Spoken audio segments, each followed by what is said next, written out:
We continue now at the top of Daf Chaf Daled Amud Aleph in Meseches Kiddushin. This is Kiddushin Daf 24a. The Gemara is now bringing a brisa which is going to show a contradiction within Rabbi Meir, and it's going to show a contradiction within the Rabbanan. And the brisa says, Ein isha poda meiser sheni below chomish. This is the opinion of the Tanakama, the Rabbanan. The Rabbanan say that a wife is not able to redeem meiser sheni without adding a fifth. Now the general halacha is that if the owner himself redeems the meiser sheni, he has to add a fifth. And here the Tanakama is saying that when the wife, when she redeems the meiser sheni, she also has to add a fifth, and that means that it's considered the money she's using for redemption is really the money that belongs to the husband. She's not able to acquire something without the husband acquiring it. That contradicts the Chachamim before. The Chachamim before seemed to say that the Eved could own something without the ownership going to the master. And Rabbi Shimon ben Elazar Omer Mishum Rabbi Meir, the brisa continues, that Rabbi Shimon ben Elazar says in the name of Rabbi Meir, Isha poda meiser sheni below chomish, that a wife is able to redeem meiser sheni without adding a fifth. Apparently she does have independent ownership of the money. It's not considered to be owned by the husband according to Rabbi Meir in this brisa. And yet again, Rabbi Meir said earlier when it came to the Eved, that the Eved is not able to own any money without it automatically being owned by the master. And the Gemara says, Hey Chidami, what exactly is the case over here? What money is being used? Ilema bezuze debal umaiser debal. If you say that the money is the husband's money and the meiser sheni belongs to the husband, so shlichuse debal ka'avda, then obviously she's just an agent of the husband, and of course everyone would agree she would have to add a fifth.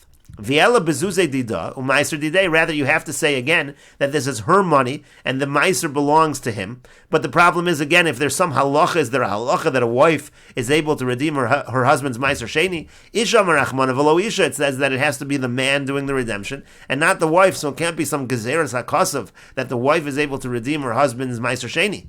Elulav, rather, is it not ki hagavna? It's exactly the case we're talking about before. The akni la acher money, that somebody else gave her a money.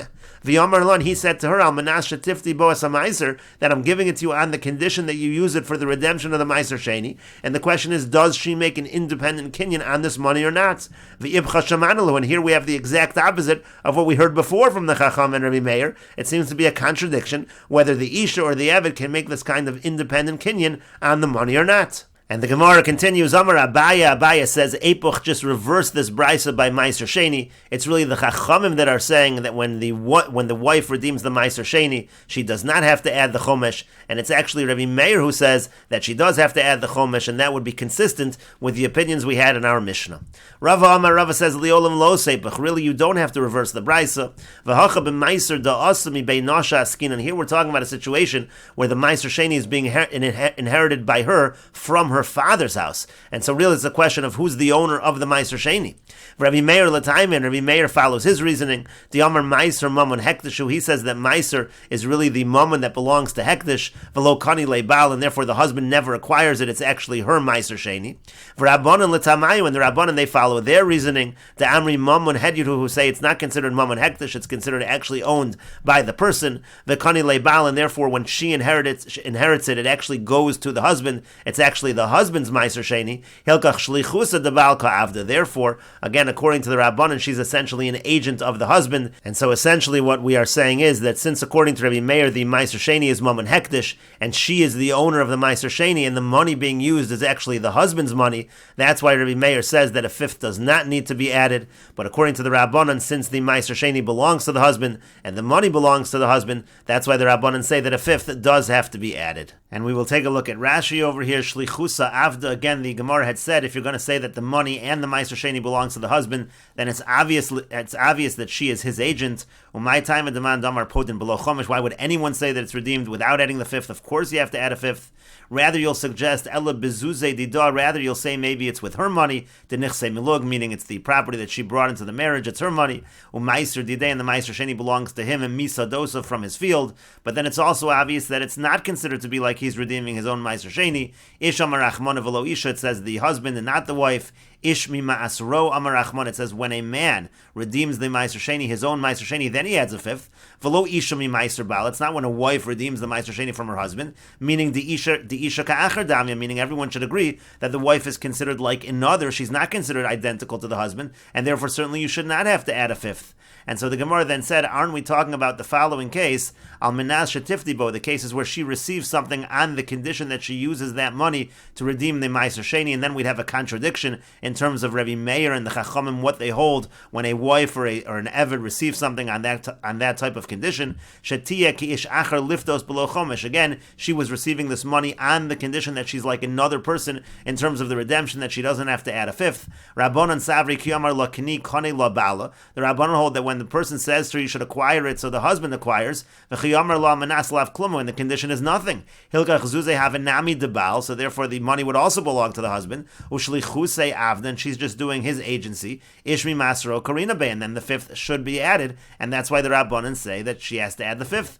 Rabbi Meir savar l'di dog gufa lo akni lo elo lo hachi. Rabbi Meir says no, it was given to her just for this purpose, that she should be like another man. Liftos below chomesh, that it should be redeemed without a fifth. And again, that presents a contradiction within Rabbi Meir and a contradiction within the Chachamim. And again, Abaye answered to the contradiction that you should reverse the opinions in the Brisa, and Rava said you don't have to reverse the opinions in the Brisa, rather we're talking da'aisi mi beinosh. Again, she inherited this from her father's house, shemeisa via v'haya lo meiser sheni, meaning her father died, and he had meiser sheni, she inherited the meiser sheni.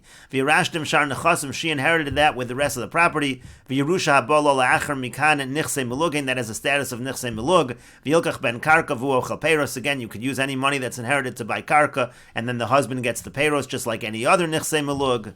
And Rava then explained that Rabbi Meir Latami, that Rabbi Meir follows his reasoning that the Meiser Sheni has a status of Mammon Hektish. Tiamar Lakamon bePerak Beis Meiser Mammon Gavoa, who he says later in Perak Beis that Meiser is Mammon Gavoa. V'achilosum mishulchan Gavoa, who when we consume Meiser Sheni, we're really eating it from the table of the Almighty. Hilkach Eino Keshar Nechasim Lemikni Abal B'Takanto D'Tikun Rabbanan. Therefore, it's not like other property where the husband just acquires it with his Takonas Chachamim, Peiros Labal, that he gets the fruits.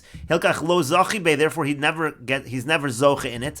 And when she redeems the Meiser Sheni with the money of the husband, lav mi masro, it's not considered his Meiser. The Zuzei dechad or Meiser dechad, it's considered like the money belongs to one individual, the husband, and the Meiser is a different individual, it does not belong to the husband. But the Rabbanan disagree, they follow their reasoning. The Amri Mammon Hedyot, who they say that Meiser Sheni is Mammon Hedyot,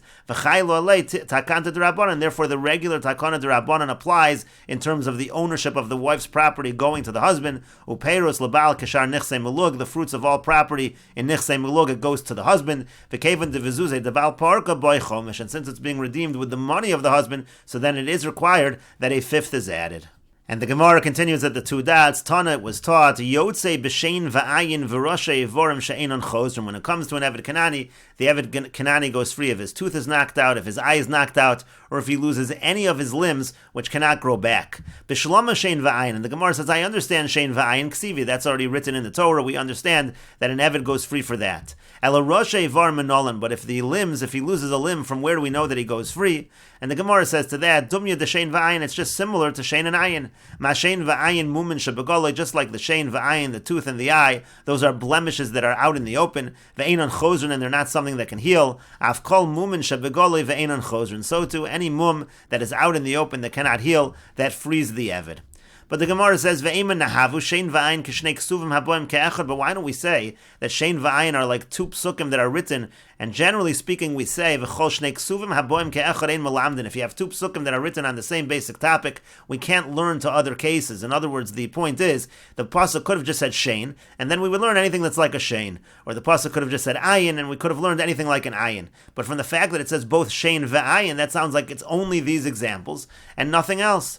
And the Gemara says, Tzricha, no, we needed to write both shein ve'ayin, and it wasn't to exclude other things. It was necessary, because of Rachmana shein, because if the pasuk only said the teeth, hava aminu afilos, I would have thought, if it just said tooth, I would have thought as follows. And we'll take a look at Rashi over here. Tana yotze b'shein v'ayin amas nisan koi. This is a Tana that's going on our Mishnah. Rashi evarim chaf daled heim. There are actually 24 limbs that we're talking about. Ushnuyim etzel negoyim. They're all learned by negoyim. Umaisi luhu lekamon b'shmait, and they'll be brought later on. The sugi will discuss it. She'ein chozrinim in the talin. Ein chozrin means that if it's taken away, it can't grow back. Kishein v'ayin, like a tooth or like an eye. The gomer b'mematzino, and so therefore we learn it out with a mamatzino. We essentially say, just like we find that these free the Eved, so too it's going to be true by any Rashi Evarim. But then the Gemara said, don't we have a rule, Ein Malamdin, if you have two psukim, that doesn't teach us, could have just written one example, then we would learn from that one example. By writing two, maybe you're limiting it and saying only these two.